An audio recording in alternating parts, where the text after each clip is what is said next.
গুপ্ত গুপ্ত হ্যাঁ, গুপ্ত গুপ্ত mango mango, আম আম, mango mango আম। দুইটা dialogue অনেক জনপ্রিয় হয়ে গেছে তারেক রহমানের। আজকে বাংলাদেশ আওয়ামী লীগের সেই গুপ্ত ব্যক্তিদের হুঁশিয়ারি দিয়ে একটা ভিডিও বানাবো।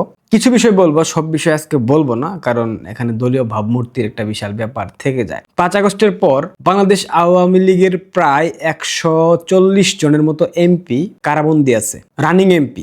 এছাড়াও গত 3 মেয়াদের ক্ষমতায় বাংলাদেশ আওয়ামী লীগের যত এমপি, মন্ত্রী এবং কি যারা আওয়ামীপন্থী ব্যবসায়ী ছিলেন, যারা দল থেকে সর্বোচ্চ সুযোগ সুবিধা নিয়েছেন, দল বিক্রি করে অটেল সম্পত্তির মালিক হয়েছেন, যারা দলকে ব্যবহার করে সোশ্যাল মিডিয়াতে অনেক জনপ্রিয় হয়েছিলেন, যারা দলকে ব্যবহার করে সামাজিক যোগাযোগ মাধ্যমে একচ্ছত্র আধিপত্য চালিয়েছেন, যারা দলকে ব্যবহার করে রাজনৈতিকভাবে প্রতিষ্ঠিত হয়েছিলেন, যারা দলকে ব্যবহার করে অর্থনৈতিকভাবে নিজেদেরকে সচ্ছল বানিয়েছিলেন, স্বাবলম্বী হয়েছিলেন, যারা দেশের বাইরে একাধিক ব্যবসা প্রতিষ্ঠানের মালিক, যারা এই মুহূর্তে বাংলাদেশ আওয়ামী লীগের দলীয় পদে থেকে এমপি, মন্ত্রী থেকে দেশের বাইরে অবস্থান করছেন, কিন্তু যারা দেশের বাইরে অবস্থান করেও নিরাপদে থেকেও কথা বলছেন না, ইউনূসের অপশাসনের বিরুদ্ধে প্রতিবাদ করছেন না, যারা তৃণমূলের নেতাকর্মীদেরকে সহায়তা করছেন না, যারা তৃণমূলের নেতাকর্মীদেরকে এভাবে নির্যাতন নিপীড়ন করার পরেও তাদের নিয়ে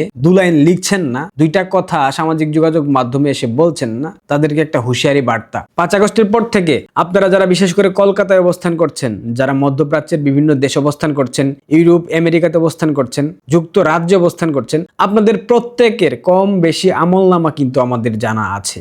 আপনারা অতীতে কি করেছেন, কোথায় থেকে টাকা কামিয়েছেন, কাকে কাকে ঠকিয়েছেন, সবকিছু আমরা কিন্তু জানি। বিশেষ করে 5 আগস্টের পর আপনাদের যে চরিত্র, আপনাদের যে অর্থের প্রতি লোভ, আপনারা যে ক্যাসিনো খেলেন প্রতি রাতে গিয়ে, এগুলো কিন্তু আমরা জানি।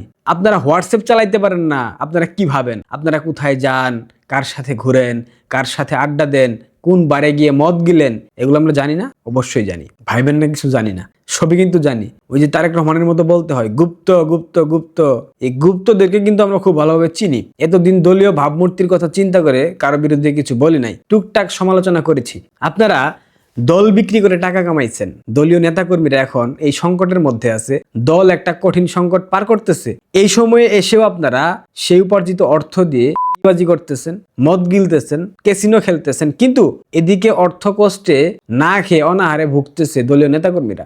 যারা কারাবন্দী আছে তাদেরকে আপনারা সহায়তা করছেন না, আপনারা আইনি সহায়তা করছেন না, আপনারা তাদেরকে, তাদের পরিবারকে অর্থনৈতিকভাবে কোনো প্রকার সুযোগ সুবিধা দিচ্ছেন না। তারা কি মানুষ না? তাদের কি বেঁচে থাকার অধিকার নাই? আজকে থেকে ঘোষণা দিলাম, প্রত্যেকটা গুপ্তকে আম খাওয়াই দিব, ম্যাঙ্গো ম্যাঙ্গো খাওয়াই দিব।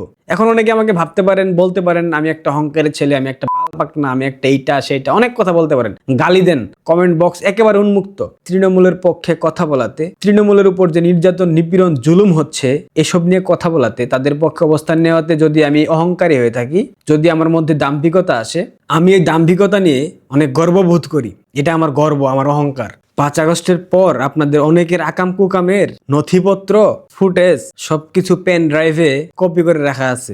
বেশি উড়েন না, উড়লে পরে কিন্তু একদম আকাশ থেকে দেওয়া হবে। বাংলাদেশ আওয়ামী লীগে শেখ হাসিনা ব্যতীত কেউ প্রাসঙ্গিক না, শেখ হাসিনা ব্যতীত কেউ গুরুত্বপূর্ণ কোনো ব্যক্তি না। আপনারা কি ভাবছেন সবকিছু আগের মতো হয়ে যাবে, সবকিছু মুখে তুলে আপনাদেরকে দেওয়া হবে আর আপনারা বসে বসে খাবেন? এটা ভাবার কোনো সুযোগ নাই। বাংলাদেশে প্রহসনের নির্বাচন হয়ে যাচ্ছে, যে নির্বাচনে আওয়ামী লীগ অংশ নিচ্ছে না, অংশ নিতে দেওয়া হচ্ছে না। এই নির্বাচন নিয়ে আপনারা কোনো প্রতিবাদ করেছেন? আপনারা সোশ্যাল মিডিয়াতে 2 লাইন লিখেছেন? গণমাধ্যমে এসে 2 লাইন কথা বলেছেন? বলেন নাই। কারণ আপনাদের কোনো দায়বদ্ধতা নাই, আপনাদের কোনো আদর্শিক ব্যাপার নাই। যারা 15 আগস্ট জাতির পিতার মৃত্যুবার্ষিকীতে 2 লাইন লিখতে পারে না, শোক প্রকাশ করতে পারে না, তারা বঙ্গবন্ধুর আদর্শের রাজনীতি করতে পারে না, এটা আমি বিশ্বাস করি না। তারা কখনো মুজিব আদর্শের যোদ্ধা না, তারা কখনো শেখ হাসিনাকে ভালোবেসে রাজনীতি করেনি। তারা শুধুমাত্র রাজনীতি করেছেন নিজেদের স্বার্থ সিদ্ধির জন্য। যাই হোক, আজকের ভিডিওটা আপনাদের জন্য একটা হুঁশিয়ারি বার্তা, সতর্ক বার্তা।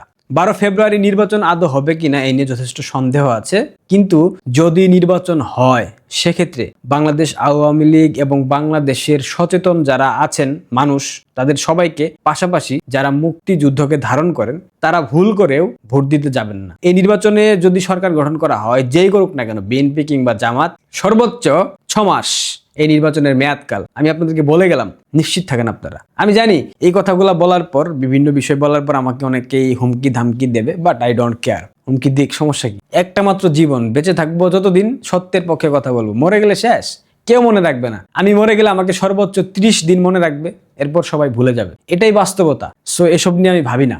যতদিন বেঁচে আছি বাটপার, দুর্বৃত্ত, চোরেদের বিরুদ্ধে কথা বলবো, সে যেই হোক না কেন। আমার মধ্যে কোনো ভয় ডর কাজ করে না, বিশ্বাস করেন। এখন কে কিভাবে নেয় আমি জানি না। অহংকারী বলতেছেন অনেকেই, বলেন, কোনো সমস্যা নাই, বাট এটা সত্যি। আমি এমনই। আমি আমার সিদ্ধান্ত কখনো পরিবর্তন করি না। পৃথিবীতে অনেকে আমাকে অনেক ধরনের কথা বলে, অনেক পরামর্শ দেয়, বাট সিদ্ধান্ত নিই আমি জানি কোনটা আমার জন্য ভালো। ছোটকাল থেকে সিদ্ধান্ত নিজে নিজে নিতাম, এখনো নেই। সো আমাকে কোনো কিছু বুঝাইতে আইসা লাভ আসলে হবে কি না আমি জানি না। আই থিঙ্ক লাভ হবে না। এখনো বলতেছি, ভালো হয়ে যান, শুধরান। ইউনূসের অপশাসন নিয়ে কথা বলেন, আন্তর্জাতিক লবিগুলা স্ট্রং করেন, কূটনৈতিক মহলে তৎপরতা বৃদ্ধি করেন, ইউনূসের অপশাসনের চিত্র পুরো বিশ্বে তুলে ধরেন। সেসব না করে মদ গিলবেন, করবেন, ক্যাসিনো খেলবেন, এটা তো হইতে পারে না। এটা তো আমরা হতে দেব না। আর যদি তাই করেন, তবে এইটুক নিশ্চিত থাকেন, আপনারা আওয়ামী লীগের রাজনীতিতে আর কখনো ফিরতে পারবেন না। দেশে ফিরেন, ব্যবসা করেন, কোনো সমস্যা নাই, বাট রাজনৈতিকভাবে আপনারা দেউলিয়া হয়ে যাবেন। এবং অনেকে কিন্তু হয়ে গেছেন। কলকাতায় যারা থাকেন, বিশেষ করে তাদেরকে বলতেছি, আপনারা ভালো হন। আপনাদের ব্যাপারে অনেক অভিযোগ, আপনারা কি করেন না করেন, অনেক কিছু কিন্তু আছে, তথ্য প্রমাণ। এত লাফালাফি করেন না। লাফালাফি করলে খেলে দেবো, সিরিয়াসলি খেলে দেবো।